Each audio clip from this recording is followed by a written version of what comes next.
अऊज़ु बिल्लाहि मिनश्शैतानिर्रजीम बिस्मिल्लाहिर्रहमानिर्रहीम रब्बिश्रह ली सदरी वयस्सिर ली अमरी वहलुल उक़दतम मिन लिसानी यफ़क़हू क़ौली रब्बि ज़िदनी इल्मा अल्लाहुम्मा अय्यदनी बिरूहिल क़ुदुस आमीन।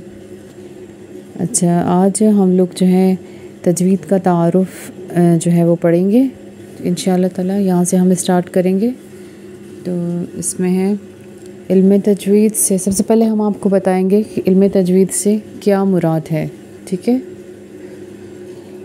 इल्म तजवीद से क्या मुराद है, इसका जवाब ये है कि तजवीद का लफ्ज़ जो है वो जिद्दत से निकला है। ठीक है, ये तजवीद का लफ्ज़ जिद्दत से निकला है, जिसके मानी हैं निखारने के, संवारने के और ख़ूबसूरती से और दुरुस्त तलफ़्फ़ुज़ के साथ अरबी हुरूफ और अल्फाज को अदा करना।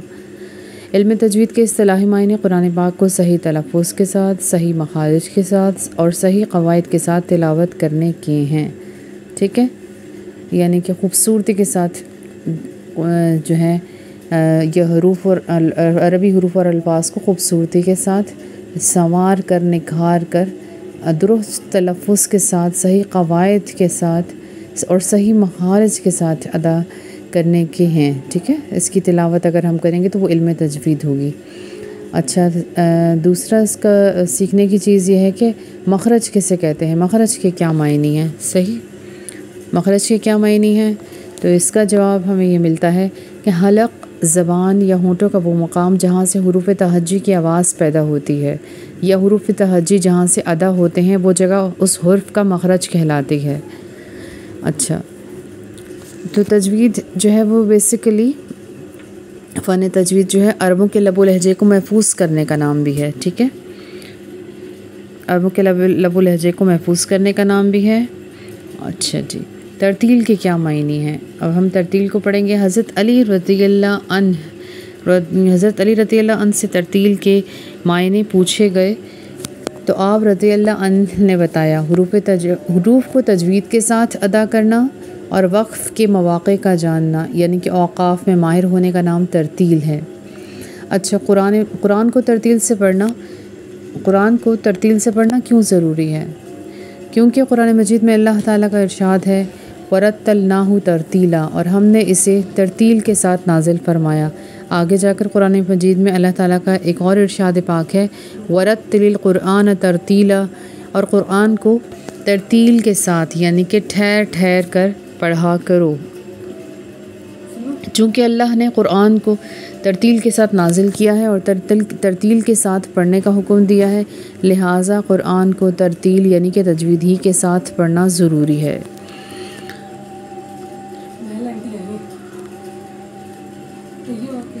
कुरान पाक को तजवीद यानी कि अरबी लबो लहजे में पढ़ना क्यों ज़रूरी है। आप सल्लल्लाहु अलैहि वसल्लम ने फरमाया कुरान मजीद को अरबों के लबो लहजे के मुताबिक पढ़ो। आप सल्लल्लाहु अलैहि वसल्लम ने फरमाया अल्लाह को यही पसंद है कि कुरान करीम जिस तरह से उतरा है उसी तरह पढ़ा जाए। इब्ने खुज़ैमा की ये हदीस है। अच्छा, अरकान तजवीद से क्या मुराद है।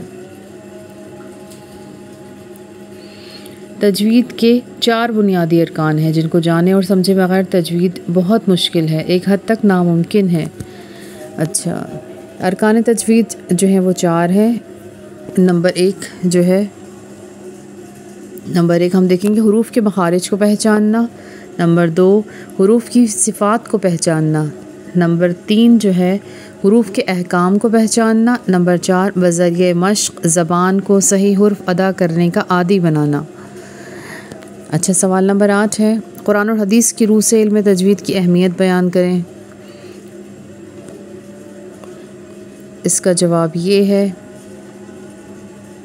कुरान पाक में अल्लाह ताला का इरशाद है कि वरत्तिलिल कुरआन तरतीला, और कुरान को तरतील के साथ यानी कि ठहर ठहर कर पढ़ा करो। और दूसरी हदीस हमने पहले पढ़ी थी वरत्तलनाहु तरतीला, और हमने इस कुरान को तरतील के साथ नाजिल फरमाया। आप सल्लल्लाहु अलैहि वसल्लम की हदीस है, आप सल्लल्लाहु अलैहि वसल्लम ने फरमाया अल्लाह ताला को यही पसंद है कि कुरान करीम जिस तरह से उतरा है उसी तरह से पढ़ा जाए। इब्ने खुज़ैमा की यह हदीस है।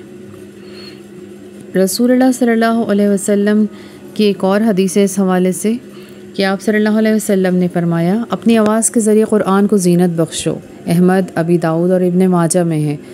अच्छा, रसूलुल्लाह सल्लल्लाहु अलैहि वसल्लम ने फरमाया, कुरान मजीद को अच्छी आवाज़ से पढ़ो क्योंकि अच्छी आवाज़ से कुरान करीम के हुस्न में इजाफ़ा होता है। अद-दारमी।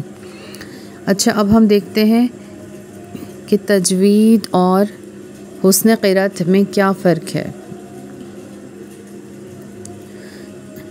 तजवीद और हुस्न क़िराअत में फ़र्क।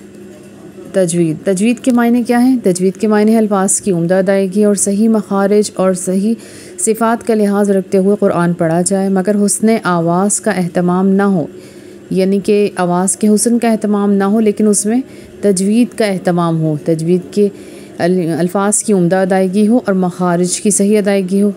अच्छा, हुस्न क़िराअत किसे कहते हैं?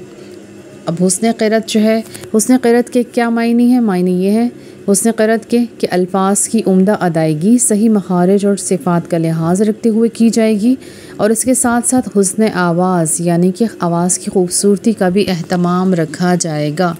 ये है हुस्न क़िराअत और तजवीद में फ़र्क। अच्छा, मारूफ़ और मजहूल की तारीफ़ क्या है?